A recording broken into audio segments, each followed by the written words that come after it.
Hello friends, continuing with the subject pharmacognosy. Now today we are going to start with new topic in general pharmacognosy, and that is chemical nature of naturally occurring crude drugs. We know that the drugs contain main important chemical constituents, isn't it? So, what chemical constituents are present? Which are the important classes that we are going to study under this topic? Now, regarding chemical nature, we must know the occurrence, distribution, isolation, some important identification test, the therapeutic activity, isn't it? Of various chemical groups, isn't it? Now, there are 6 important chemical groups that we are going to discuss one by one, isn't it? Now, whatever the usefulness of crude drugs is there, that is due to the chemical constituents that are present in the drug. Till now, so many important crude drugs we have covered, isn't it? Say for example, cardiotonics we have covered, like digitalis arjuna. Then carminatives we have covered, isn't it? Like coriander, fennel. Then the other also we have covered, like anti-tumor drug, Vinca and all that, isn't it? So all these drugs, they contain different types of chemical constituents. There are different categories. As I said, 6 important groups we are going to cover, isn't it? So in that, first group we will see today, and that is alkaloids, isn't it? Now regarding each and every group, as I said, we must know the occurrence, the definition, classification, isn't it? Then identification test. Important identification tests are there for all these different group of chemicals, isn't it? Then how they can be isolated, they can be separated from the drug. So important techniques are there, important chemical tests are there, that also we will discuss, isn't it? Now the therapeutic activity of the drug is due to these type of chemical agents, chemical constituents which are present in the drug, isn't it? And due to these chemicals only, the drugs have got usefulness for most of the diseases. Each and every drug we know, they are used in some or the other disease, isn't it? So regarding drugs, we must know that what type of chemicals are present, which is the category, what is their classification, isn't it? How they can be identified, how they can be separated from the drug, isn't it?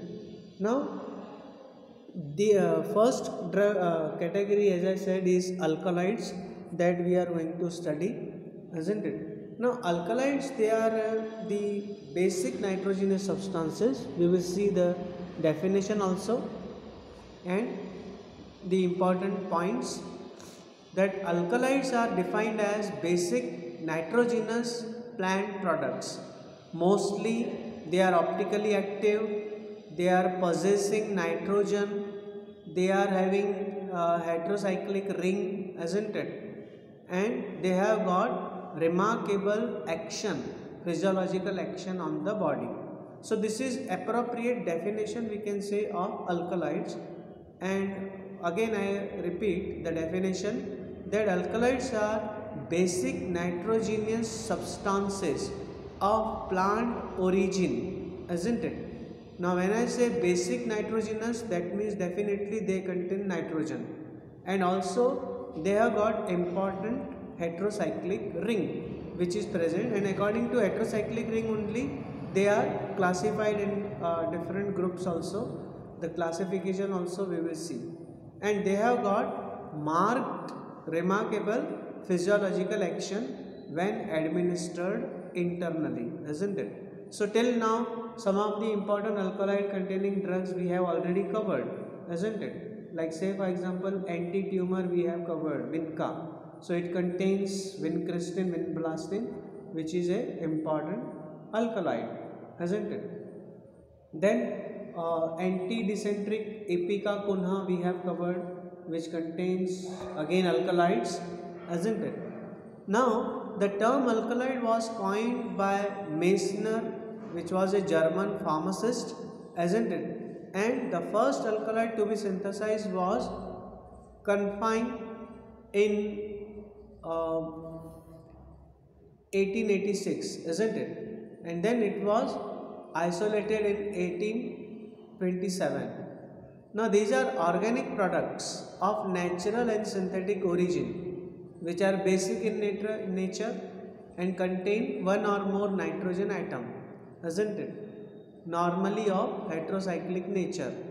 Now, heterocyclic, it is one of the, you can say, category of the structure, isn't it? You will study this in chemistry, isn't it? And they possess remarkable pharmacological action on human or animal body. Now, true alkaloids, they are very toxic in nature, isn't it? They are very potent, they are very strong in action, isn't it? And they are derived from amino acids and they have basic character, isn't it? Now, here just two categories are there given. We will see the classification also. Here two categories are proto-alkalides and pseudo-alkalides, isn't it? So, proto-alkalides, which are simple amine, nitrogen is absent in ring, isn't it? For example, ephedrine, which is present in ephedra, and colchicum drug we have covered, which is anti-rheumatic, which contains colchicine, which is a alkaloid. And pseudo-alkalides, they may include steroids and terpenoids, isn't it? They are not derived from amino acids and do not show typical character of alkalides, isn't it? So, this is just for your information. Now, what is alkaloid, isn't it? Again, in this slide also you will get the idea about alkalides, how the term alkaloid was formed, isn't it, in 1819 by Meissner, isn't it? So, alkali-like, the meaning of alkaloid word is alkali and alkaloid, that means like. So, like alkali, like basic, isn't it? It has got basic character, isn't it? Now, nitrogen containing compounds are there and they are obtained from plant source, isn't it? And they are defined as physiologically active basic compounds of plant origin in which at least one nitrogen atom forms part of a cyclic system, isn't it? Now, many definitions are given. This is one of the newer definition which we are discussing now, that alkalides are cyclic organic compounds containing nitrogen in a negative state of oxidation with limited distribution among living organisms. Now, these alkalides may be obtained and they are available in free basis, in free basic form, or they may be obtained in the form of salts. So, these salts may be either with organic acid like oxalic acid, acetic acid, or the salts may be with inorganic acids like hydrochloric acid and sulfuric acid, isn't it? Now, there are some of the alkaloids which are present in salt form with special acids. For example, meconic acid is present in opium. Opium contains alkaloids, isn't it? Then quinic acid is present in cinchona bark. Cinchona, again, it is a alkaloid containing drug which is anti-malarial, isn't it? So, these may be present in salt form and acids may be either organic acids or inorganic acids or some special acids as we have seen. Now, glycosidyl form also may be present, like solanine is present in solanum drug, isn't it?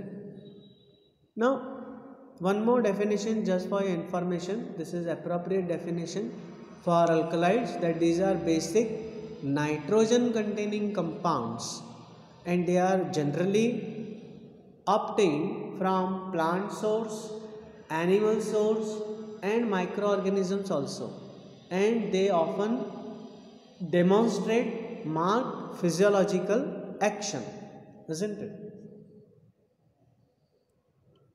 Now, some little bit more description you must know about alkalides. Already we have discussed, but just again this will be just a repetition for you that it contains nitrogen, isn't it, which is derived from amino acid. These alkalides are bitter in taste. Always remember that the drug containing alkalides are bitter in taste.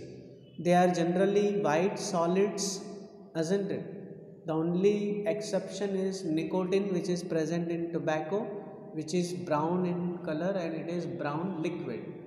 Now they give precipitate with heavy metals, iodides, isn't it? Caffeine is another exception, which is a purine derivative and does not get precipitate, isn't it? Just like other alkalides. Alkalides are basic, they form water soluble salts. Most salts are well defined, they crystalline substances which unite with acids to form salts, isn't it? They may exist in free state or as a salt or as an oxide. Now they occur in a limited number of plants. Nucleic acid exists in all plants, whereas morphine exists in only one plant species. Now the occurrence and distribution of alkalides, isn't it? Now these alkalides have a wide distribution in plants, isn't it? They are present in plants, they are obtained from microorganisms also, isn't it? So one of the drug you have in syllabus, isn't it, like ergot, which is a alkaloid containing drug and it is obtained from fungi, isn't it? So that we will discuss later on. Then true alkalides are of rare occurrence in lower plants. They occur in bacteria, for example Pseudomonas aeruginosa, and fungi, as I gave you example of ergot, isn't it, which contain main alkalides ergotamine and ergometrin. Now amphibians also nearly 300 alkalides belonging to 24 classes are known to occur in the skin of amphibians, isn't it, along with their other toxins, isn't it? So amphibians, you can say water animals, isn't it? They contain alkalides, isn't it? 24 classes are there. They include potent neurotoxic alkaloids. For example, frog, isn't it? So phyllobates, they contain neurotoxic alkaloids, which are among the most poisonous substance known. Then some of the important general properties you must know of alkalides, isn't it? So regarding each class, as I said, you must know definition, then classification, their occurrence and distribution in nature, isn't it? Classification, specific identification test, properties, and then method of isolation, how they can be separated, how they can be extracted from the drug, isn't it? So general properties of alkalides are they are heterocyclic natural products containing nitrogen, usually derived from amino acid, isn't it? Now compounds that may contain nitrogen in aliphatic chain, for example phenylalkylamine, isn't it?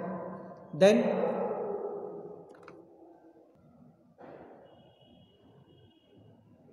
so most alkalides have very bitter taste, generally white solid, isn't it?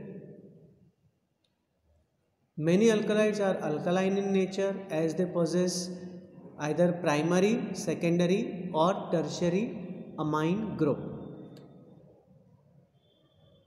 Now few more important physicochemical properties of alkalides. So most alkalides are well defined crystalline substances, isn't it, which unite with acids to form salts. Regarding acids, we have already seen in the previous slide, isn't it? So these are crystalline substances. They may exist in free state or as salt or as an oxide. In addition to elements carbon, hydrogen and nitrogen, most alkaloids contain oxygen also. Now few such as quinine from hemlock and nicotine from tobacco are oxygen free, and these are existing in liquid form. Although colored alkaloids are relatively rare, berberine for example is yellow, and the salts of sanguinarine are copper red, isn't it? Now we must know important functions of alkaloids in plants, isn't it? Now they may act as protective against insects and herbivores due to their bitterness and toxicity. They are in certain cases final products of detoxification in metabolic reactions, therefore considered as waste product of metabolism. They may provide nitrogen to plant organs in case of nitrogen deficiency. So they may act as a source of nitrogen for the plants. They sometimes act as a growth regulators in certain metabolic systems. They may be utilized as source of energy in case of deficiency in carbon dioxide assimilation, especially those alkaloids containing sugar moiety. So this is the role of alkaloids in plants. Now general identification test of alkaloids, isn't it? So these are some of the important tests. Now the first test is Mayer's reagent. We must know that what is the reagent name, isn't it? So chemically Mayer's reagent is potassium mercuric iodide solution, which with alkaloidal substance gives white precipitate. The other identification test is Dragon-Dobbs reagent, which contain potassium iodide with bismuth nitrate, and this with alkaloid containing drug gives orange red precipitate.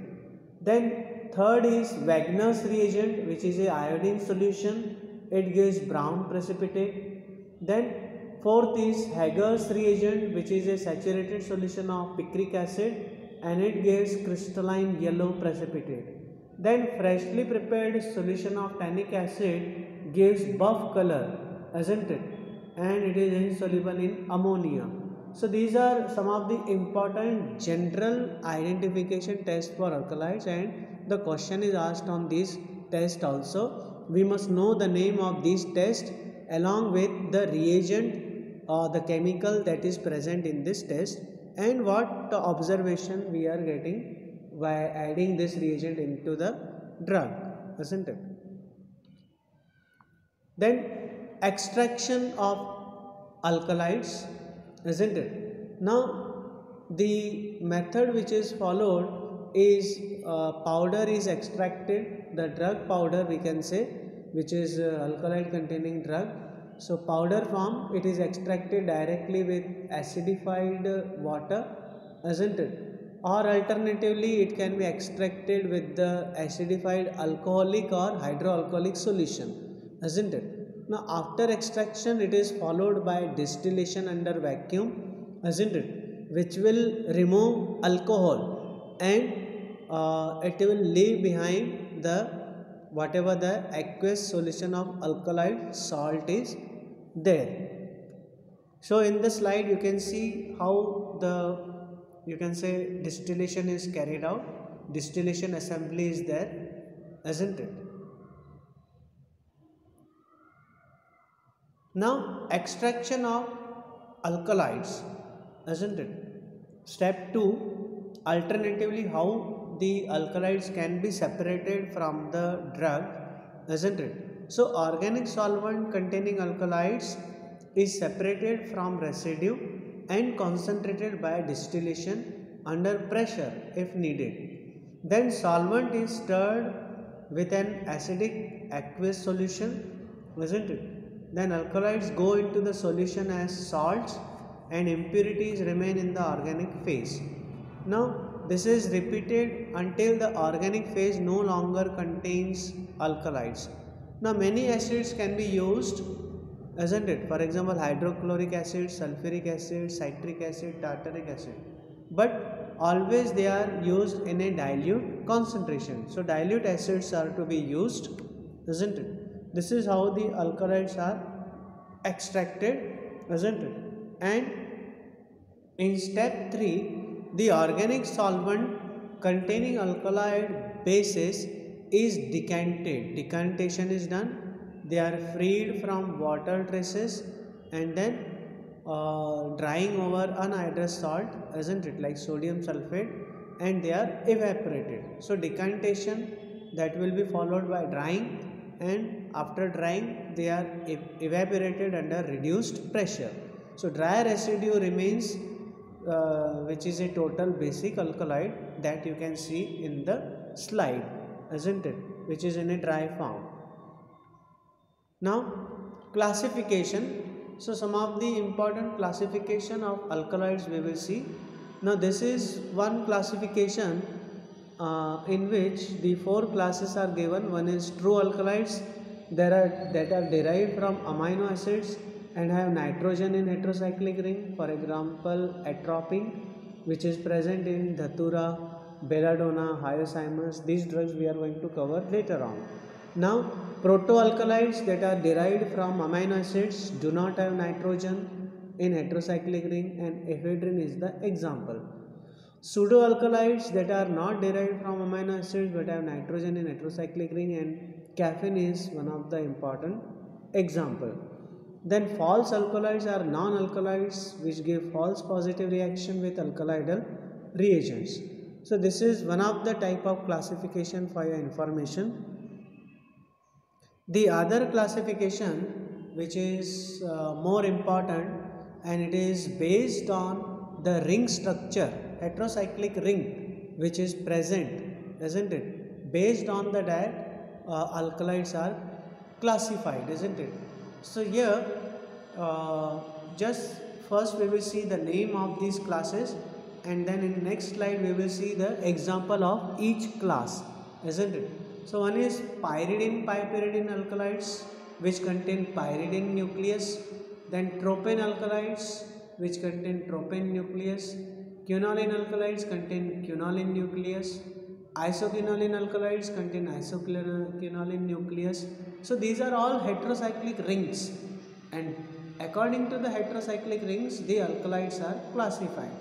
Then indole alkaloids, imidazole alkaloids, steroid alkaloids, alkaloidal amines, and purine, isn't it? Now the classification according to heterocyclic ring, isn't it? We can say this is a chemical classification also, and in previous slide we have seen only the name of the classes, but here just you can see the heterocyclic ring and the examples of the alkalides, isn't it? Now one of the class is pyrrole and pyrrolidine alkalides. So this is pyrrole ring and pyrrolidine ring, isn't it? And the examples are coca species hygrine alkalide. Other is pyridine and piperidine alkalides, which the examples are aracholine, anabasine, lobeline, trigonelline. These are the examples of alkalides which contain this nucleus. Then pyrrolizidine, isn't it? Alkalides, for example, echimidine, senicionine, senicifilene. Then next is tropane alkalides which are present in atropine, hyoscine, hyoscyamin, as I said. Then quinoline alkalides, and quinine is the example, quinine, quinidine. So that alkalides which are present in cinchona bark, they are quinoline alkalides. Then isoquinoline alkalides, the alkalides which are present in opium, for example morphine. Alkalides which are present in ipecacuanha, for example imidine, cephaline. So they contain isoquinoline alkaloids, isn't it? So this is important classification of alkaloids.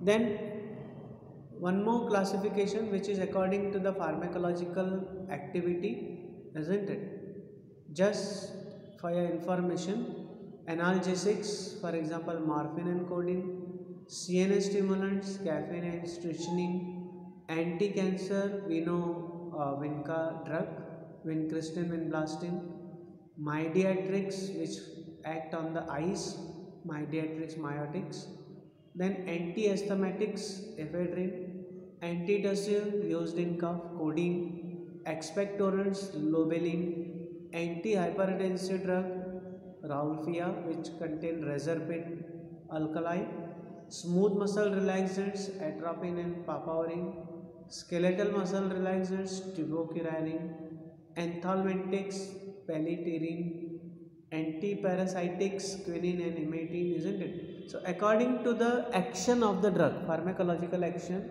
this is one more classification, but this is less important. The main classification we have already discussed, that is according to the basic heterocyclic ring present in the drug. Then the pharmacological activity, isn't it? Now these we have seen alkaloids, they are widely distributed in the nature, and most of the important plant drugs, they contain alkaloids, isn't it? So they have got usefulness in most of the diseases, isn't it? Till now many more we have studied also. For example, Raufolfia drug we have studied, it is an antihypertensive, the drug which is used in treatment of hypertension. Similarly, we have seen anti-tumor drugs, Vinca, isn't it? So which is useful in cancer. So pharmacological activity of these alkaloids also we must know what are the important applications and important uses of this class of chemical nature. Alkaloids are particularly interesting substance because of their multiple pharmacological activities. So they have got multiple role, isn't it, in most of the diseases. Now if we talk about central nervous system, isn't it? So they act as a depressant also. For example, morphine, which is present in opium. On the same time, they can act as a stimulant also for the CNS. For example, caffeine, isn't it? Now on autonomic nervous system, which is a branch of nervous system, isn't it? Sympathomimetics we will study later on, isn't it? For example, ephedra drug which contain ephedrine, sympatholytics, isn't it? For example, certain ergot alkaloids. Then parasympathomimetics, pilocarpine, anticholinergics, atropine, isn't it? Ganglioleptics, for example, nicotine, isn't it? So this second point, that we are going to cover these drugs we have not yet covered, isn't it? Now in addition, alkaloids which include local anesthetics like cocaine, they are agents which treat fibrillation, for example quinidine, which is present in cinchona bark. Anti-tumor agents we know, which contain vincristine and vinblastine alkaloids, and they are very much beneficial in treatment of cancer, isn't it? Then anti-malarials. So quinine alkaloid is present in cinchona bark, and it has got a very good result on malaria, in treatment of malaria, isn't it? Then antibacterials, berberine, isn't it, which has got antibacterial activity, that means they can fight against most of the infections also. And then amebicides, for example emmetine. So emmetine drug alkaloid is present in ipecacuanha, isn't it, which is a very good emetic drug as well as anti-dysenteric also.